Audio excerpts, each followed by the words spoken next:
Files, the master of mystery and adventure, William N. Robeson. The human mind is an organ of infinite complexity and of infinite potentiality. This delicate and mysterious organ, when it is healthy, can create beauty, work miracles, and envision God. But when it is shocked, disturbed, and unbalanced, its capacity for horror and evil is equally limitless. It is of such a mind our story is concerned. The mind of a woman who lets her imagination run away with terrifying results. Listen then as Miss Hilary Brooke stars in A Week Ago Wednesday, which begins in exactly 1 minute. Let's figure out how to become President of the United States without being elected. Oh, it can be done, all right. See, all you have to do is have a special job in Congress or be a member of the cabinet. Now, naturally, you have to meet the other qualifications of age, birth, and residence. The law determining the order of presidential succession specifies that after the vice president comes the Speaker of the House, followed by the President pro tem of the Senate. And then, if for any reason these people are no longer available, the cabinet members are set up in line to take over the White House duties. The first one is the Secretary of State, followed by the Secretaries of the Treasury and Defense. Then come the Attorney General, the Postmaster General, and so on down the line through the Secretaries of Interior, Agriculture, Commerce, and Labor. Then, if that list is used up, the only thing is to have an election. But so far, the need has never gone beyond the vice presidency. And now, A Week Ago Wednesday, starring Hilary Brooke. A tale well calculated to keep you in suspense.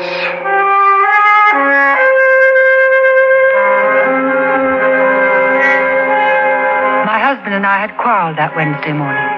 I've tried to remember why, but I can't. Anyway, I wasn't in any hurry to get home after work that day, that Wednesday.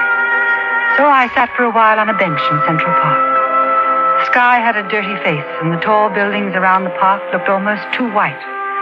I watched evening happen quickly, because it was going to rain. It started to come down, doing my crying for me, and I started to run. I knew suddenly that I wanted to go home, and I wanted Harry to be there, so I could put my arms around him and tell him how much I loved him, and that I was sick because I hadn't kissed him goodbye that morning. I nearly fell running up the narrow stairway to the 3rd floor. Apartment 3B. I was nervous. My hand was clumsy, all thumbs, and the key wouldn't fit. It dropped to the floor. I stooped to pick it up, and as I did, the door opened. Harry. Oh, Harry. Yes, what is it? There was a stranger in our apartment. A small, dark woman with eyes like 2 shiny brown buttons and a pinched little face.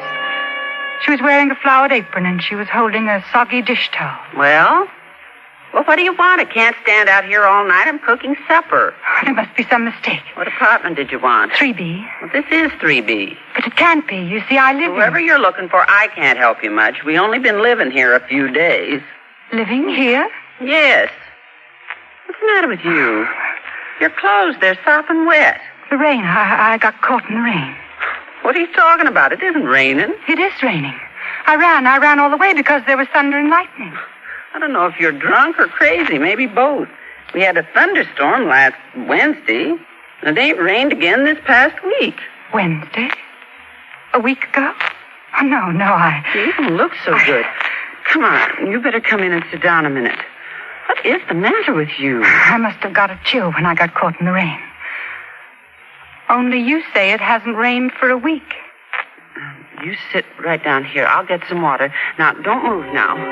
Supper not ready and company coming. I sat on the sofa. Harry and I had talked just last night about having the spring in the middle cushion fixed. Or was it last night? I ran my hand over the top, cautiously afraid, and then stopped, as if I'd suddenly taken hold of a live wire. For my fingers curved over the lumpy roughness of a pillow with a broken spring. Here, now drink this. Over the rim of the glass, she watched me. I sipped the water slowly as I looked around the room. There was a little table near the window where we could see the morning begin on Central Park while we had breakfast, and the buildings freckled with tiny lights in the evening while we had dinner. There was the rug with a worn spot in it, and the fireplace. But our wedding picture was missing from the mantel. And in its place was a cheap blue vase. There. Better? Feel better now? Yes, thank you. You don't look so good to me. You better call a doctor when you get home. Home? You want me to call a cab for you? Where do you live? I don't know. Now. You were looking for someone when you came. Friends of yours? What's their name? I'll see if I can find them for you. Friends? Yes, friends of mine. Harry and Maud Haskin. Good friends. Haskin? But don't you read the papers? Yes. But you must know. Know what? Well, about the murder, of course.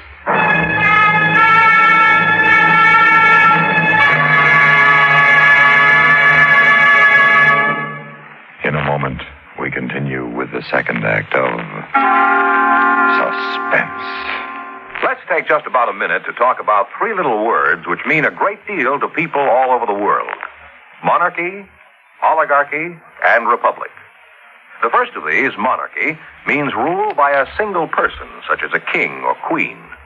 The second, oligarchy, refers to a form of government in which the power is in the hands of a few, such as Russia's Kremlin. But to us, here in the United States, the most important of the three little words is the third, republic. A republic is a state in which the balance of power rests with the people as a whole and is exercised by representatives elected by the people and responsible to them. A republic is a free, popular government in which there are no classes having any exclusive political privileges and in which the voters are guided by constitutional authority. The importance of a republic is recognized by the Constitution, which in Article 4 says that the United States shall guarantee to every state in this union a republican form of government and shall protect each of them against invasion and domestic violence. That's how your American Constitution works. And now, starring Hilary Brooke, Act 2 of A Week Ago Wednesday.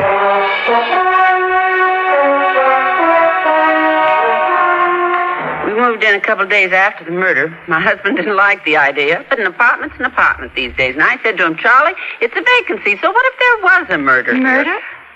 Tell me about it. Where have you been for a week? I'm not so sure myself. He looked like such a nice young man, too. At least in his pictures. Who are you talking about? Harry Haskin, of course. Harry? Yes, it happened right in that kitchen. The murder weapon was an ice pick. Ice pick? Isn't it awful? And everybody says they seem so much in love. Well, you never can tell about those things. She's so young. They say pretty, too. Do they? Do you know him well? Yes, very well. Oh, I sure am sorry it had to be me to break the news to you if they was friends of yours. You said it's in the paper. Can I see it? Sure. The paper's been full of nothing else for almost a week. She was right. The headline screamed out at me. Ice pick murder awaits conviction. And there was a picture of Harry. Harry, my husband. I tried to read more, but I couldn't. I kept hearing his voice. Don't you know I'd do anything in the world for you, darling? Don't you know I love you? Love you.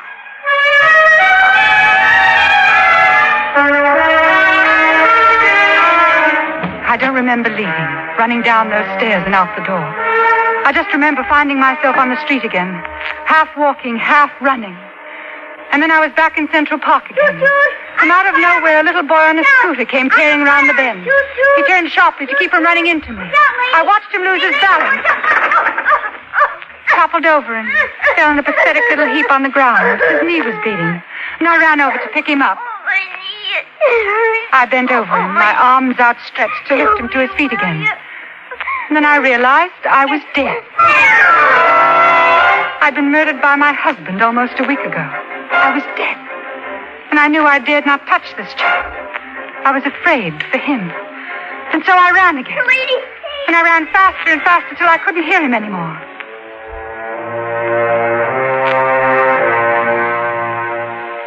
And then it was later somehow and really dark. And I was tired. So very tired. I found myself back on that bench again. The same bench I'd been sitting on earlier that evening. No one was around. I stretched out and tried to sleep. And I suppose I must have. For the next thing I knew, it was morning. I sat up stiffly and smoothed out the wrinkles in my skirt. I wondered where I was going to go and what I was going to do. I tried not to think of Harry. Where he was now. Maud. Oh, Maud, darling. Harry! Oh, golly, baby, I've been worried sick about you all night. Oh, Harry. Oh, my darling, I'm sorry about yesterday. Come on, let's go home now. Home? Look at your clothes. They're still damp from the rain last night. If you get sick, I'll never forgive myself. How do you feel? Are you all right? Yes, I'm all right. Good. Come on, then. His big hand supported my arm. And as we left the park from the entrance on 72nd Street, a little boy on a scooter came tearing round the bend.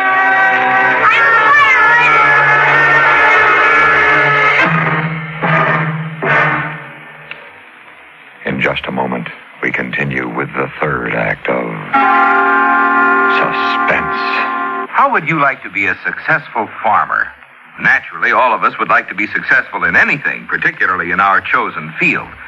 But say you are a successful farmer, and you have one or two successful neighbors. However, there are other neighboring farmers who, for one reason or another, are not successful. Farmer Adams was hit by a flash flood coming out of the hills. And Brown and Fisher, though they're hard workers, just don't have the knowledge to make a farm pay off. What would you and your successful neighbors do? Would you sit back and allow the other farms to go under, no matter what hardship it might cause to the families? Would you say, let them fail, we'll buy them out when they're broke? Perhaps one of your neighbors might say that, but would you? Or would you go over and help Adams rebuild his farm? And would you go over to Brown and Fisher and say, look, neighbor, you're not planting the right thing here. It's not right for your soil. Let me show you what you can plant. Of course, unless you were greedy, that's what you would do. Throughout the world, that is what the Food and Agriculture Organization is doing. It is an agency of the United Nations, which is man's best hope for the world's welfare, peace, and justice. And now, starring Hilary Brooke, Act 3 of A Week Ago Wednesday. The apartment was just the way it should be. The worn spot on the rug, the crack in the base of the lamp, the wedding picture on the mantel. And the woman with eyes like two shiny brown buttons was gone. There was just Harry and me. Are you hungry? I am a little. Harry. What? It was raining last night, wasn't it, Harry? Raining? I'll say it was. What a storm. It was raining. It was raining hard. Oh, No, Harry. no, sweet, don't. Please, no, don't. You're home now. Oh. Shh, don't cry. This is Harry. This is your home. No, please, don't. We ate breakfast near the window so we could watch morning begin over Central Park, just like other mornings. He smiled at me, and I tried to smile back. He leaned across the table, his eyes steady, serious, watching me. Why was he being so kind? Why should he be so good to me? What were the thoughts behind those eyes? Watching me, watching.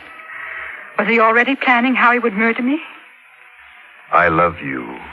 Oh, I'm sorry, I didn't mean it. It dropped. Don't worry about it, just a cup. I'll get a broom. I'll sweep it up. No, don't bother about it now. You just come here to me. No. What? I mean, I'd better sweep it up. I went into the kitchen, glad to be alone for a minute, safe for a minute. I knew with a dull, sick realization that I was afraid of my husband, afraid of Harry. Do you want me to do it for you? No, I can do it. I'll sweep it up. No. Maud, don't go into work today. Stay home and rest. You don't look well. I'm all right. I want to go into work. All right. You're sure? Anything you want.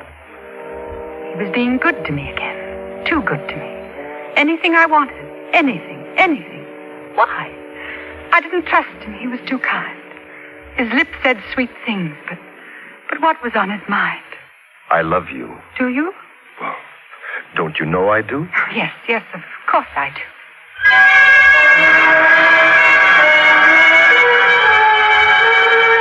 I don't remember what happened in the office that moment. I could only think of one thing.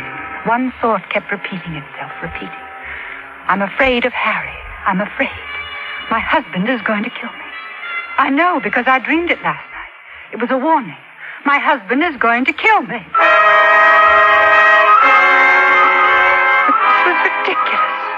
I'd fallen asleep on a park bench and had a dream, that was all. Just a nightmare. Nothing more sinister than that. I was Maud Haskin, and I was married to Harry, who loved me. I was just another girl who'd had a bad dream. The afternoon dragged all too slowly. I knew Harry had been concerned when he left me that morning. I wanted to tell him I was all right. I was all right now. I'd let a silly dream play tricks with me. I'd behaved like a fool. Afraid of Harry. I almost laughed out loud, but I felt more like crying. And at last the day was over, and I was on my way home to the man I loved. And this time I knew I wasn't dreaming. This time I could run fast, all the way from the subway to 69th Street, and home. Harry would be there. I climbed 1 flight, 2 flights, out of breath and hurrying. One more. Excuse me, miss. Do you know where I can find the landlady? It was that woman. A small, dark woman with eyes like 2 shiny brown buttons. I said, do you know where I can find the landlady? What? What did you say? You live here? Yes. Well, tell me then. Do you happen to know if there are any vacancies? Vacancies? No. Hey, where are you going? Hey! She was the woman in my dream. She was the woman who'd been living in our apartment. What was she doing here? Maybe it'd been more than a dream. Maybe I was thrown ahead into 7 tomorrows, to next Wednesday. Maybe by then she'd have our apartment, just like in my dream. And I'd be dead. Darling, that you? Yes, Harry. Got a kiss for me? That a girl. You're home early. I hurried. Did you? So did I. I missed you. I've got a surprise. What kind of surprise? We are going to celebrate, you and me. We're going to have a private party, a reunion. Now, you just wait here. I'll only be a minute. I kept thinking, not a dream. Not just a dream, but a warning. A warning. Oh, but that was silly. It couldn't be it. I heard the sound of, and I began to shake all over. I walked into the kitchen, and Harry was bent over a small bowl. I could see his muscle under his shirt move up and down. His arm rose and fell again and again. And in his hand, he held an ice pick. Oh! Maud, what is it? What's the matter? Nothing. What are you doing? Icing the champagne, darling. We're going to celebrate. I wish you hadn't come in, though. You spoiled the surprise. I'm sorry. Oh, doesn't matter. Nothing matters as long as you're here. He put the ice pick beside the bowl and took me in his arms. And while he kept telling me he loved me, I was looking at the ice pick, thin and sharp. The ice pick. Spoiler's surprise. Yes, I'd spoil it. He thought he was going to kill me. But I wasn't going to let him. Oh, darling, how I love you. I love you. I'd smother the lying words in his throat before he could say them again. I'd been warned, and I wasn't going to let him do it. I reached out and felt my fingers creep around the handle of the ice pick. I was strong and safe now. The dream wasn't going to come true. I'd make sure. I held it tightly, raised it behind his back, poised like a serpent, ready to strike. Ready? Oh, darling, I love you. His arms still around me grew limp. Maud. I felt them slide heavily, big hands dragging at my body. Maud. His fingers clutched at my belt and tore it from me. And then he fell, still holding it in his hand. He lay still at my feet, a red circle of blood on his white shirt. And in that circle, the ice pick. No one saw me leave the house. All I could think of was, not me. It wasn't me lying dead with an ice pick in my back. I'd been cleverer than he. I had done it first. I stumbled into the park and wandered aimlessly. Every once in a while, I'd hear his voice. And I put my hands over my ears to blot it out, but it was no use. It kept coming back. Nothing matters as long as you are here. I ran to get away from it, but the voice followed Got me. a kiss for me? That a girl. I missed you. I dropped from exhaustion somewhere in the park and slept all night on the grass.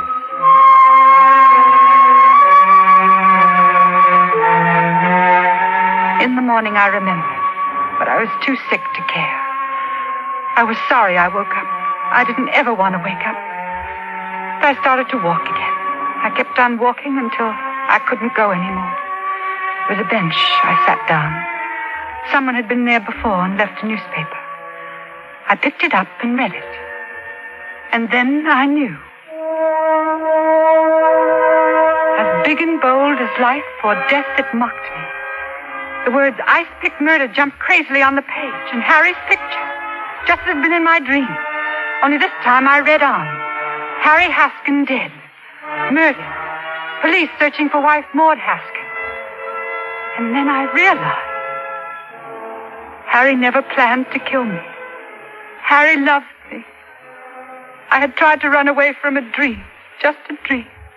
And instead I made it live. And now Harry was dead. I wanted to tell you how it was, Father. Pray for me. The dream has come true. It's Wednesday again, isn't it, Father? I've confessed. I don't care what happens now because I must pay for what I've done. Will you pray for me, Father? A week ago Wednesday. I wonder if she's there. The woman with eyes like two shiny brown buttons, reading about me in the paper. I wonder if she's in the apartment now, reading about my execution.